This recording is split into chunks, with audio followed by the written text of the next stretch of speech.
श्रीमद कुंज विहारे नमः। श्री स्वामी हरिदास विजय तेतराम। एक गुरुकुल में एक राजा का बेटा और कुछ अन्य विद्यार्थी पढ़ते थे।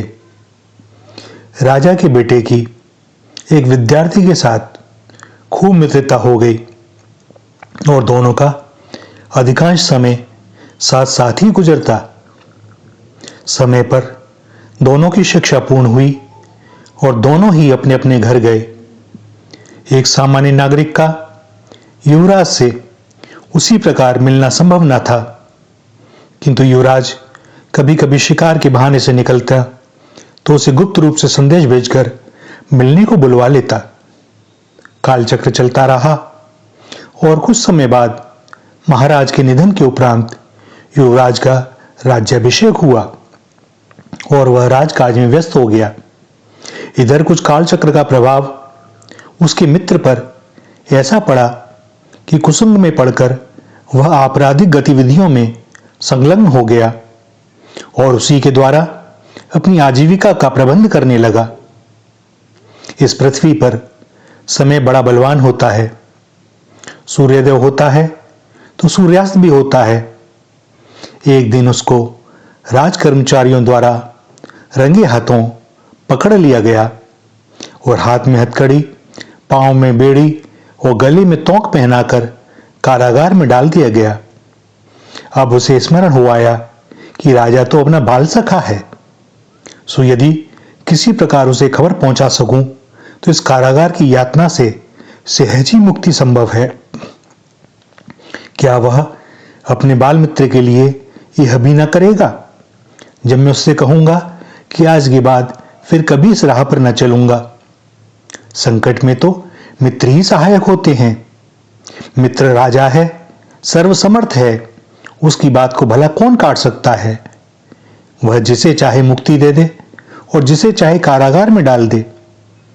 एक पहरेदार को विश्वास में लेकर उसने किसी प्रकार अपनी स्थिति की सूचना अपने मित्र राजा को पहुंचा दी, किंतु राजा ने संदेशवाहक को उत्तर दिया कि यदि वह मेरे पास आकर स्वयं यह बात कहे तो मैं उसे मुक्त कर दूं। कैसा अद्भुत उत्तर है। भला जो कारागार में बंद है वह वहां से बिना राजाज्ञा के कैसे निकलकर राज दरबार में आ सकता है, और जब राज दरबार में ही ना आ सकेगा तो बंधन से कैसे छूटेगा, मुक्त कैसे होगा। अब इस कथा के तत्व को जानते हैं। जीवात्मा और परमात्मा ही दो मित्र हैं। द्वा सुपर्णा सयुजा सखाया। परमात्मा ही राजा है और जीवात्मा नाना प्रकार के बंधनों में पड़ा कष्ट भोग रहा है। जीव जबते हरिते बिलगान्यो तबते देह गेह निज जान्यो। माया बस स्वरूप बिसरायो ते ही भ्रमते दारुण दुख पायो। यह ग्राह शक्ति ही बंधन की बेड़ी है। स्त्री पुत्रादिकों का स्नेह ही हथकड़ी है। धन और भोगों की लालसा ही तोंक है और शब्द, स्पर्श, रूप, रस, गंध ये पांचों विषय ही पहरेदार हैं।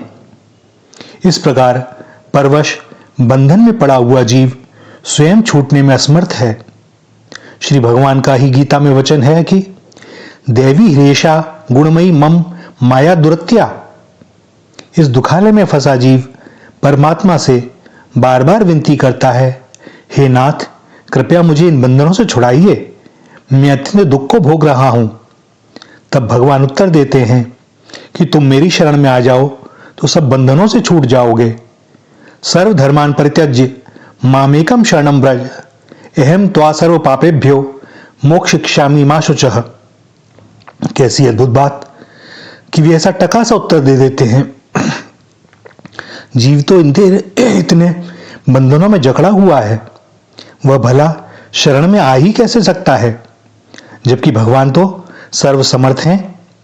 किंतु सर्वसमर्थ होने पर भी वे जानते हैं कि जीव के बंधन तो तभी छिन्न भिन्न होंगे जब वह किसी संत सदगुरु आचार्य की शरण लेगा और वे कृपा कर उसे सत्संग, उपदेश, कथा, वार्ता इत्यादि के द्वारा उसे बंधन मुक्त कर मेरे पास ले आएंगे, ताकि वह शरणागति का वास्तविक अर्थ समझकर समर्पण कर सके। उनका ही कोई परिकर उनकी सामर्थ्य से इतना समर्थ हो सकता है जो इस दुर्दम में भयावह कारागार से जीव को ले जाकर श्री हरि के समक्ष लाकर खड़ा कर दे। इसी कारण संत, सद्गुरु, आचार्य को परम समर्थ कहा जाता है।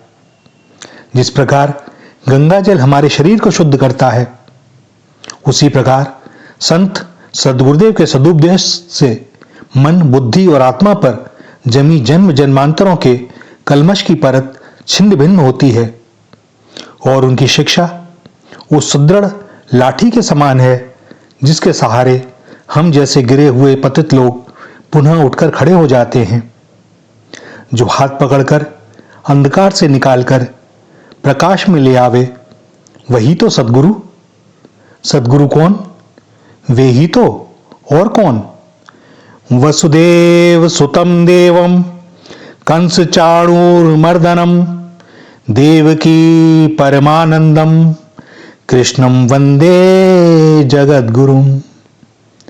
श्री राधा, श्री राधा, श्री राधा।